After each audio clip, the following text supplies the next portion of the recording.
Okay, so the boomers decided to attack millennials yet again via a New York Times article that was kind of taking Biden's side because, as you all know, Biden doesn't really like millennials.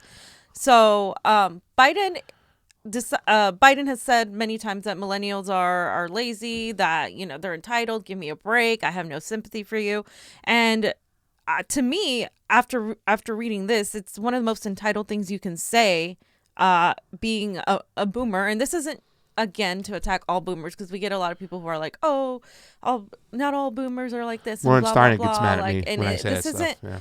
But it's not a blanket statement. This is just a lot of them do have this point of view.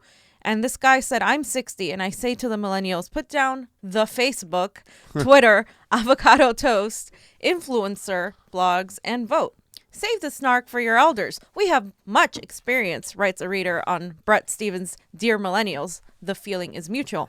So Phyllis Dalmatian from Wichita, Kansas wrote, wow, the voice of common sense and encouragement. I'm 60, and this is exact. He said, put up, shut up, put down the Facebook, blah, blah, blah. So that's what he wrote. And so the New York Times did a whole entire op-ed saying, I agree, blah, blah, blah. And long story short, my entire anger that from this whole thing is the fact that I know the majority of my friends work more than one job. They work 2 to 4 jobs, more so 3 to 4 jobs, and they have degrees and they're not getting paid what they should be getting paid. And it's ridiculous for this generation and other people who are entitled, who got the benefits and the privileges that we don't get today, that we can only dream of, that is pie in the sky, that we call pipe dreams. Yeah. And I basically said, I'm a millennial, and I say to boomers, stop pretending we didn't get screwed by the system placed before our time. Stop calling us entitled and lazy when we work 3 to 4 jobs just to get by. Do you have the tweet?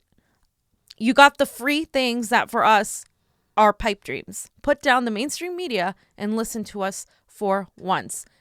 And I know you have some opinions on this, ma'am. Well, I mean, we have a list of things going on. I kind of talk about this all the time, and I say, there's a lot of micro battles going in with a macro level, within the United States, within social issues, within economic justice, whatnot.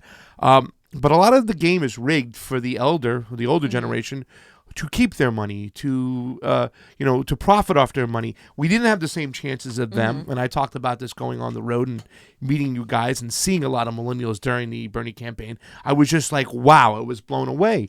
And I would fight with a lot of my elders too as well when we would talk about these things, where they would try to just blanket classify millennials and say, hey, they're too busy playing Pokemon and they're on the YouTubes and the Facebooks and they're not doing what they need to do, which is just a bullshit thing. And now you have some facts over here. Yeah. And I want to go through these 5 facts, or these 6 facts you have. And each one I would like to piggyback on that as well, because I have some statistics I broke up. So why don't you start with the first fact, which shows that it's a distorted fact to say that millennials, Generation Z, have gotten the same opportunity as our grandfathers, those baby boomers, and those traditionalists. So the healthcare and housing and education are more than 5 times more expensive than they were for our parents. Yes. I mean, home ownership has gone down. That's something I think the Generation X and the Z have done smart. They haven't bought into these overpriced houses that are ridiculous, that would strap them down. They've done a lot of rental stuff, but they've had no choice. Yeah. That was part of the American dream back in the days. You can take a job doing anything. And I mean, literally, my grandfather swept the docks. I talked about it. And I don't know, do you have unions in here? Should I talk about unions right here, or for the next one when it comes, what's the next one? I mean, there are fewer steady jobs. Yeah.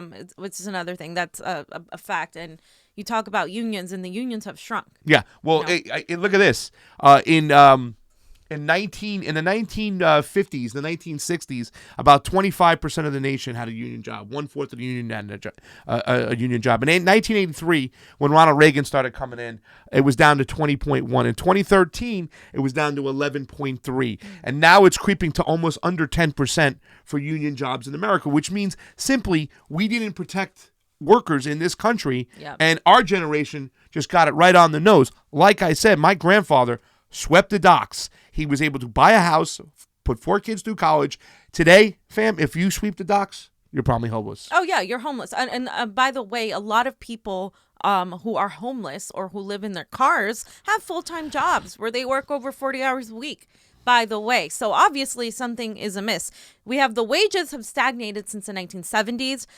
They'd be about $25 to $30 if they had gone up with inflation. Minimum wage. Yeah. Minimum wage would be about that much. How about this one? Back in college, when my mother went to college, my mother is a baby boomer.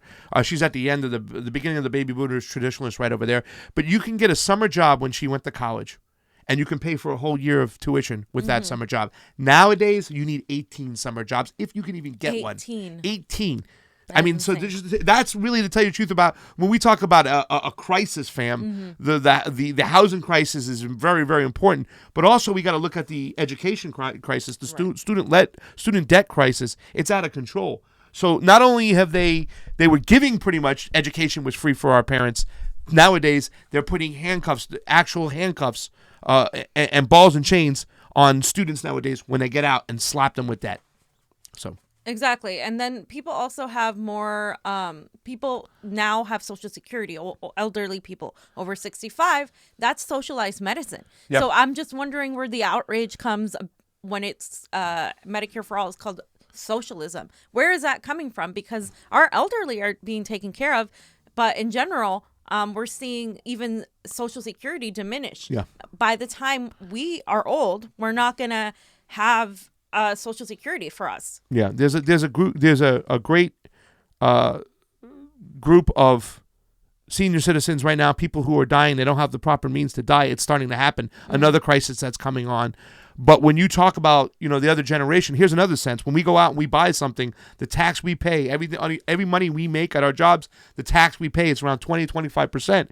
Capital gains tax, which most of the people who own the majority of stocks are people, baby boomers, whatnot. They pay less than 15%, and they can write off a lot of stuff. Right. So they even got the tax code system in the favor of the elderly people as well, compared to the younger people. And not to mention is that pretty much accumulating wealth, I have another statistics over here, is that if you're under the age of 35, your probably net worth is an average in this country around 15 grand.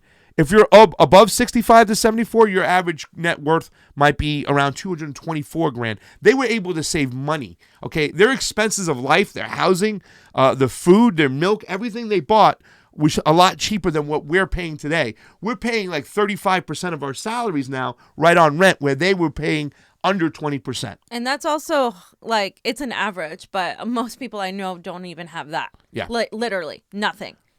Living paycheck to paycheck, not having even $1,000 in the bank in case something happens, Yeah. and that's just that seems actually high to me. But according to the U.S. Census, we are a half as likely to own a home as our people were our age in 1975.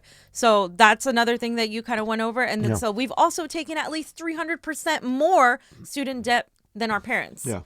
300% more. That is crazy. Yeah. That is insane. The cost of education is now here. The jobs are paying over here. So that gap right there where you have to pay for that education and your salaries just don't meet, the inflation, haven't moved with inflation, you're just going to put yourself in a huge hole. And not to mention, fam, these wars nowadays that these kids have fought on, we all went to war on a pack of lies. Okay, you talk about Vietnam, you talk about Iraq, all these situations, Afghanistan, they were all brewed up on a pack of lies. And we have a whole generation of these kids coming back from these wars who have PTSD. Remember the 22 push-ups every day? You can't just talk about the servicemen we lose overseas. What about when they come back? The VA system is broken. The healthcare system is broken. These kids are ending up on the streets. It's disgusting. It's shameful. And once again, the person who wrote this article, this opinion piece in the New York Times, really should just shut their mouth. So, sorry. Half of us are living in poverty, according to the U.S. Census, and it's probably higher now. Yeah. A fifth, no, actually. It's a fifth of us. But according to NerdWallet, also based on current predictions of federal data, our generation won't be able to retire till we're 75. And that's even if we can retire. So 1/5 of us are living in poverty. I think it's close to like 1/4 now. They say like this. I agree. Here's the thing to talk about. Over half the nation is living in almost poverty. So they're right on the edge. They're just one catastrophe, a car accident, a broken leg, something to happen that really can just push them over the edge. So even though it's only like a quarter of us that are living in poverty or whatever it is now, almost half the nation is living in near poverty. So they're not much better than those people who are suffering on the streets. Johnny, did you have any?